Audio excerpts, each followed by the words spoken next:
Tatiana Kukreva is also joining us. Again, you know, the challenge before both leaders is, and this has been sort of some amount of historic baggage as well, it was essentially a defense relationship. Now it's become a defense and energy relationship. But you've got to move beyond that. You've got to talk about pharmaceuticals. You've got to talk about, I mean, I put out this data point yesterday. There are 70,000 Indians working in Russia right now. There are 5 million Indian Americans. I mean, you have to have a much more broader base for this relationship if we have to take it to the next level. And that's something that they will be talking about through the delegation talks today, through the business forum today. What has been the challenge? Why hasn't it been actualized yet? Well, look, Zaka, if we talk about, for instance, specifically Indian Americans, and we do understand that a lot of Indians come to study in the US, right? Yeah. That comes down to a very simple fact in India's past, the fact that people actually speak English. And they didn't at least learn Russian as their second native language, basically. So it is a challenge in a way. However, let me tell you, there are so many programs being opened right now, and there are so many opportunities. And I believe that, we've actually seen it on the ground. There are more people coming from India. There's definitely more tourism, at least in the capital, in St. Petersburg. We see those tourists. And from what I've at least gauged in the streets, they actually love it here. So the challenge with overcoming this idea that people here, you can't study in English. You actually can. We even have programs that where you can study in English, again in the capital and not just in the capital. Sorry, I'm interrupting. Are you also hearing about this agreement that they will sign, possibly for visa-free or visa on arrival entry for Indian tourists coming into Russia? Yes, well, look, before it's signed, obviously, these are reports that would facilitate the situation much, much better. There's also, there's many programs that are being worked over within the Ministry of Tourism domestically to help foreign tourists, because obviously we understand the shortcomings, when it comes to the difficulties with the foreign bank cards and everything that comes with it. That as a Russian person, we faced these ourselves when we travel. We also are faced with the same problem. We have to come in with cash, or get creative, which is, with our history, this is massively what Russians have done throughout the years. So there are a lot of things in the works.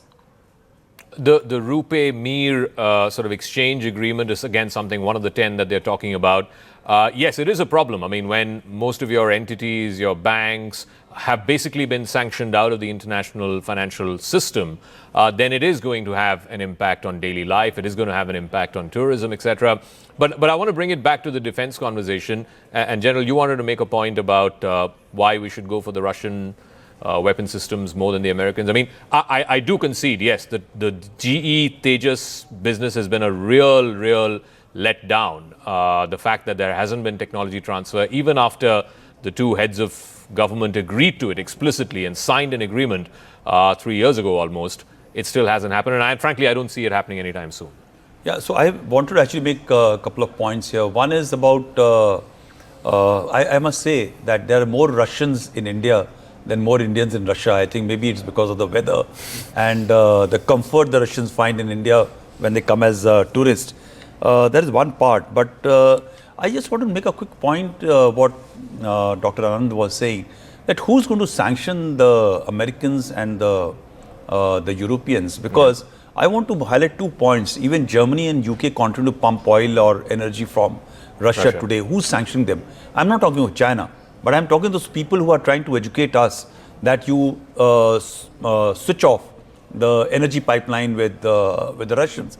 The second is who's going to sanction Americans because they continue to buy the nuclear fuel, which is supposed for this thing, which Putin said. The moment he was about to take off, he says that if America can buy nuclear fuel from us, why not India? So who's going to be sanctioning Americans? Who is going to put the tariff? The third point which I want to make out is that for nearly 3.5 or rather nearly 4 years, the Europeans have been pumping out energy from the gas from Russians so that they could diversify over a period of time. And they've been pumping hard. Actually, virtually everything which they have been pumping out has been fueling into the war economy. Yeah. So who's going to be sanctioning and who's going to put them to task in tomorrow when everything has to going to be reconciled? So while you are getting after India, which possibly is the only one you can get after today to try and educate and try and tell us what to do this thing, which we are of course not doing. But who is going to take this battle back to these people who have been trying to sanction? But so I guess one of the things you do is you're showing the Americans and the Europeans that India has options. I mean, through this visit. But beyond that, I mean, let's be realistic about what we can expect today and the future trajectory of this relationship. Abhijit. Look, can I just get back to the GE engine for a minute? Sure. Look, I think we need to set things straight out here. GE had told us 6-7 years back what the delivery schedule was going to be. They've stuck to the delivery schedule. If you read what Angad Singh has been writing, the schedule had been very clear. 1 engine in the first year, 2 engines in the second year, and then 5 engines per year. I don't know where this thing has come out. I know there have been sources that keep putting out, informed sources that keep putting out the engine delivery is delayed.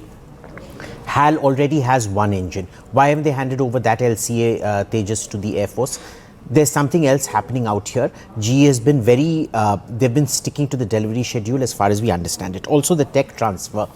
If you read the document, it says intend to transfer technology based on India's preparedness. We've received a very deep briefing on this from the Americans on all the things they had expected from India, especially in terms of operational security, which India has not even gotten back to them, not even in a documentary fashion, leave alone implementing it down the line. I'm not going to blame America for things that they have not done. Let's blame America for things that they have done.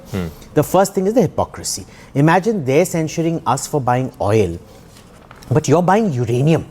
Yeah. And when the Trump summit happened, it was the uranium purchase that had gone through the roof in terms of their own energy security. Now, let's assume that Trump has always been a commodities man. He's always been about, this sort of 19th century, early 20th century things that America should go control resources, be it Greenland, be it Canada merging into the United States of America, so on and so forth. I don't know why you'd want to do that, because Canada is a left-wing country and that's the last election the Republicans would ever win. This is something which I think we need to have done at we've actually handled it better than, say, the Europeans have. The Europeans have just caved in, gone groveling with, hat in hand and things like that. Tell me, if they have so much better diplomats, if Japan has better diplomats than us, how is it that everybody got sanctioned? How is it everybody got tariffed?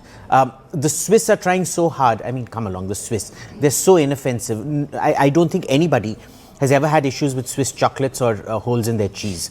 But they still got tariffs slapped down on them. The bigger picture is the relationship is going nowhere.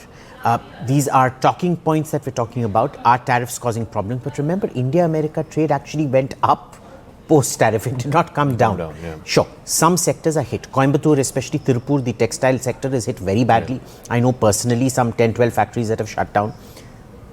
Look, when we're talking about bigger picture, we can't get into the minutiae bogging the entire picture down. There will be ups and downs. Remember, with the last government, you had huge issues with them funding NGOs which were running certain narratives in India and things like that. It was a much bigger security and foreign policy threat to India. You think that was a bigger problem than the tariff? Much bigger. Really? Much bigger. See, the hidden enemy, a person who's going to quietly get behind me and stab something in my back is much worse than, two boys at a bar essentially fighting it out.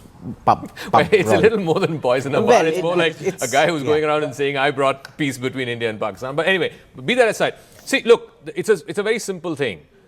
The only country, in my view, and this is really the elephant in the room, no one's talking about China.